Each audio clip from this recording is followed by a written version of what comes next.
Hey, welcome back to Horrorific-GayTV. You know who I am, Little Psychosis.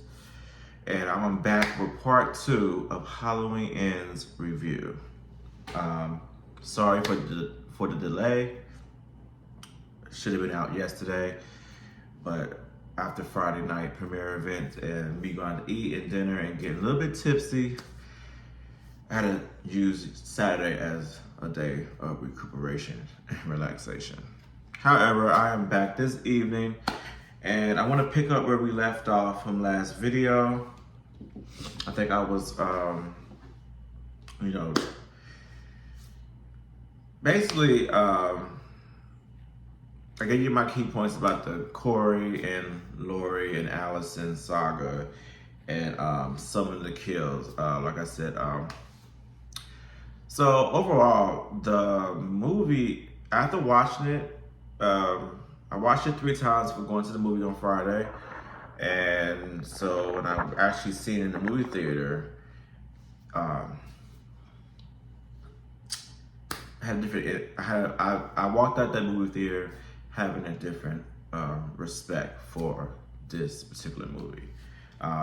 Still felt like I wasn't all the way impressed. Like I still felt the same way how I felt about Halloween 2018.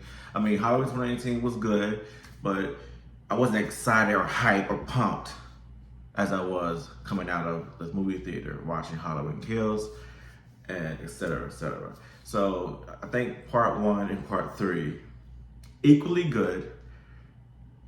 It just didn't give me what I'm still yearning more, wanting stuff that I thought I would get from this particular movie, especially part 3. I thought I would have been getting more stalking, with a little more chase scenes. Definitely not pleased with not having enough Michael in it. Yes, overall, Corey did embody his spirit, his spirit and his whole aura. However, and the way he moved, the way he walked, he had that 100% down. And I believe all the kills that we got to see, was very Michael-ish. However, I would have loved to see Michael doing those majority of those kills. I think Michael only had 3 kills, like on camera, and the Corey was like racking them up. I think he had about 9 kills or 9 to 10 kills by the end of the movie, or towards the end of the movie. And then, like I said, towards the end, we had the epic showdown, the epic fight, epic battle with Lori. Before I get into that, there were some things I wanted to point out. Like I said, the movie's not bad. It's not bad at all. Is it great? No. Could have been better? Yes. Could have been a lot longer? Yes. Especially with Michael. Like I said, wanted to see more Michael stuff. Like, I think I already got one creepy, stalkish, or looking at Lori type scene. I didn't get that. There was a lot of stuff that was on the trailer that was obviously cut out. I would love to see that. Maybe we'll get that when we get the DVD release date, or whatever that is gonna be. However, excuse me.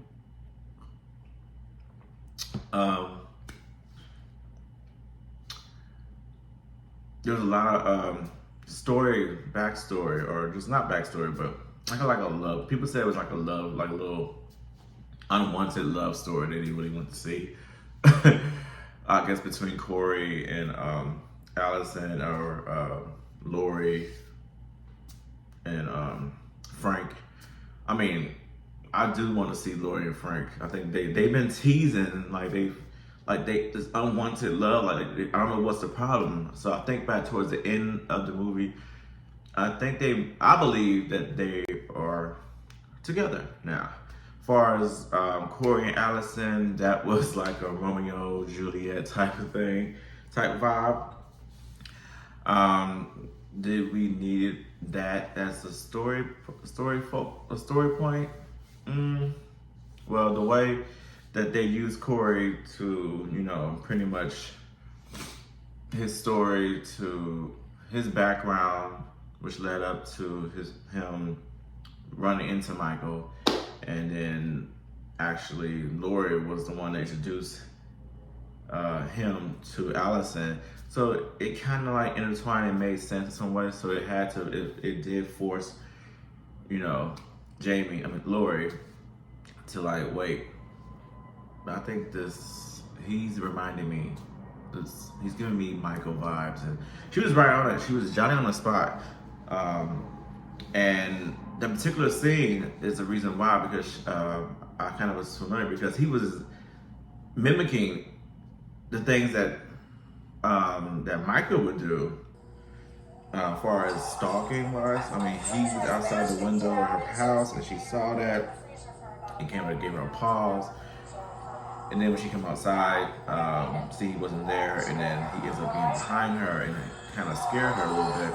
And she looked into his eyes and she had this sick feeling like, you ain't you're not the young man that I introduced my granddaughter to a couple days prior. So that's where she starts getting suspicious. And I do also like, after that, you know, she does confront Corey, letting him know that, no, you're not, I don't want you with Allison. And yeah, he confronted her back, of course. And I loved how she ended up doing some of Michael's tricks. You know, one minute she's there, the next minute she's not. Same with Corey. Like I said, Corey embodied his spirit. So wherever was transferred or transpired, or certain energies or evil energies or whatever that was going on between him and Michael when they first initially met, he was able to have all that. you know, one minute he's here, next minute he's not. So yeah, that was interesting enough. What tripped me out, there's one scene in there of Corey and Michael again, and this time, it's Halloween, so he's getting ready to, you know, handle some business, because get some justice to some people. I want to say justice, but he's getting ready to have his killing spree, and he's like, oh, I need this mask, and Mike at that time, he's like, hell are you? They fight over the mask, but eventually Corey gets the mask, and I thought that was really funny and bizarre funny, but funny. And yeah, and the killing starts to immense. And like I said, I had a friend that does not like none of the kills. I disagree. I mean, I kind of like somewhat disagree. He said the kills are weak, so I'm kind of like 50-50. Yeah, like I said, there's one particular kill with the DJ. I don't know the actor's name. It looks very familiar, but I'm gonna show a little snippet of that interaction below, and you can get the idea of what I'm talking about. But that to me was a brutal kill, and I would have loved for that to be Michael, but that it's not Michael in that particular kill. Like I said, Mike only had 3 kills that I can remember that I know for a fact he's done. And the rest were, you know, with Corey. So, yeah, Allison, I was kind of upset with Allison, a little bit annoyed. Not upset, but just a little bit annoyed, and like, girl, you just lost your parents, your friends, and 4 years ago. I don't know why you're being so gullible and so vulnerable. You need to be your brain should be Johnny on the spot. You need to be alert. I mean, it's cool to let your guard down because it's been 4 years and ain't shit happened. But don't be that dumb. Like, you are Lori's granddaughter, but I feel like she was also trying to turn on Lori at one point. She did. She said some things that I didn't agree with that were hurtful, and yeah, it got really confusing. like I said, the town wants to blame, do the victim shaming. I don't believe it. I don't like that at all. And they also was, turned against Corey for something that was clearly was an accident, but he took the brunt, he took the blame, and people were avoiding him. That's why I feel like there was some type of similarity connection between him and Michael, which to me makes sense. After, like I said, watching it the fourth time, I watched it again yesterday, so it's been 5 times since it's been released that I've watched this movie. And each time I get more of appreciation for the ending, and I actually understand, starting to make more sense of David Gordon Green's vision. However, like I said, I'm still highly annoyed and upset by no chase scenes, not enough stalking. I heard somebody say that they wanted more of Lindsay. I disagree. I think what she did into the movie, for that movie, was very much needed. Personally, I wouldn't have used her again at all. To be honest with you. However, they did, so I didn't see the point of that. But if I was gonna bring her back to the next movie, I definitely would have had heard of the reaction between her and Michael. I'm sure had he, I don't want to give too much away because people still haven't seen the movie, but had things turned around a different way, there was the ending, I'm sure she would have been the next victim or next person of stalker, this person to stalk, I shall say. But I really didn't care, and I think everybody was like, oh, she's a housewife. I'm like, I still don't care. So yeah, that was that, and like I said, we get towards the ending. Like I told you before the last video, my favorite parts of the movie was definitely the last 30 minutes.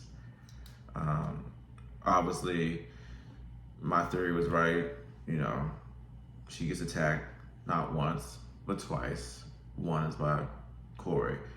And of course, you know who's next.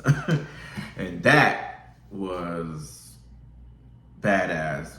I just think Lori was she's like, oh no, he ain't gonna catch me slipping. So, and she was Johnny on the spot. And that showdown was everything I wanted to see. It could have been a lot longer, but it was long enough. I'm glad it wasn't like a H2O fight. That was whack to me. And I thought Halloween 2018's epic fight between them two, it was cool, but it was too short. So I would like to have more. But this one definitely gave me just the right amount of fight. And that ending also is also shocking. I love how the community came together and rallied up with Lori Allison and put this to rest, quote unquote. So it's not, because believe me, it's not the last. It's gonna get rebooted or get another storyline chalked up the next 2 to 3 years. It may not be the Jamie Lloyd story, but trust me, it's gonna be something else. So I don't get out here thinking like, oh, that's the last, and don't turn around 2-3 years later, you get a trailer and you're like, I thought he was dead. No, it's not that. You don't be surprised, but I'm telling you, it's gonna be another one. Yeah, so also, and I want to tell that as well, the bullies. I was rooting for, that was a moment too for me. Corey, I wanted him. If anything, if anybody that was supposed to be killing them, I would have loved, Corey had to be the one to get them really good. However, I'm sure Michael would have ran across to them too and would have got them even better. But Corey did his due justice. I can't even speak today. When it comes to the bullies, I just think it was too quick. Like, I guess you can probably call that car or being chased by the car a chase scene, but no, it wasn't. It was a little lackluster for me. But however, killings of them of the bullies was definitely needed. I definitely wanted them out. It was people I couldn't stand. Like I said, the opening scene, definitely different, but definitely gnarly and unexpected. Not unexpected, but shocking, a wow factor, because I don't think I have been seeing too many movies or these horror movies, openly show a killing of a child. I mean, they did something briefly in Halloween 2018, but this was totally different. I think me and my friend agreed on that one as well. So that was also shocking. It was different. It was fresh. It was new. So like I said, after watching the movie 5 times already, and clearing my thoughts and just watching everything to see if I missed anything or anything like that, I like the movie. I like it. Is it great? No. Could it be better? Yes. Could it have been longer? Yes. But I do understand the vision and I do respect it. And for that, I will have to give it, after, like I said, watching it 5 times already, I'm gonna give it a 7. And just based on what I know about the vision and me being a true fan of the franchise, and actually reading the novels too, doing the research in the novels, and having my friend who also who's read each books of each movie, he's told me some things, so it was very enlightening. So I do understand and like this movie, and I like how it went. I just wish certain things would have been a bit more deeper, better, longer, and gave me more what I wanted to, more of Michael to do. I thought I was gonna go be mad about the whole quote unquote copycat, but I mean, like I said, Corey embodied his spirit. So at one point, if you just went to this movie blind, you would never have thought that was gonna be 2 killers or a copycat or whatever, because Michael was definitely in his body. It was just a different person. But I think you know what I'm talking about. But so yeah, just like I said, despite what I did like about and what I do like about, I think I'm gonna give it a 7. So I think a solid 7 is suffice. The last time I checked on Rotten Tomatoes, it did have a 46% Rotten Tomato rate.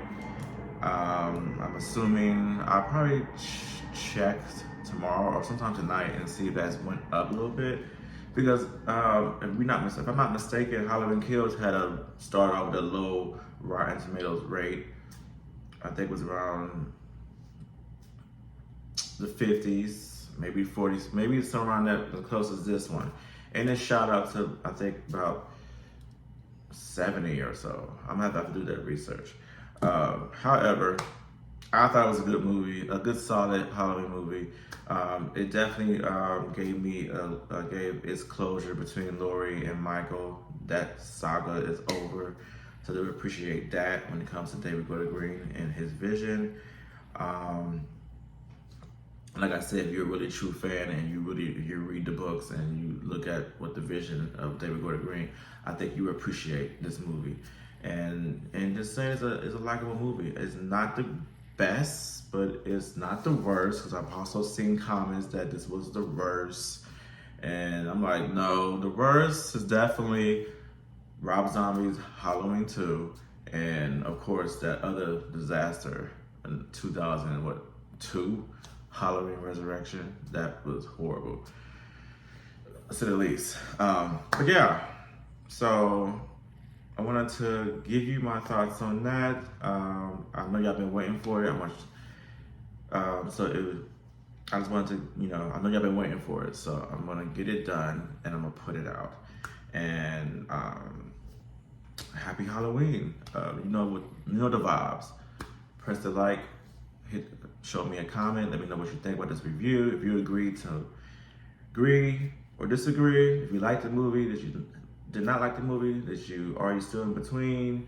How many times did you watch the movie? Because like I said, it's on Peacock, so you can watch it from the comfort of your home, or you can go to the movie theater like I did as well.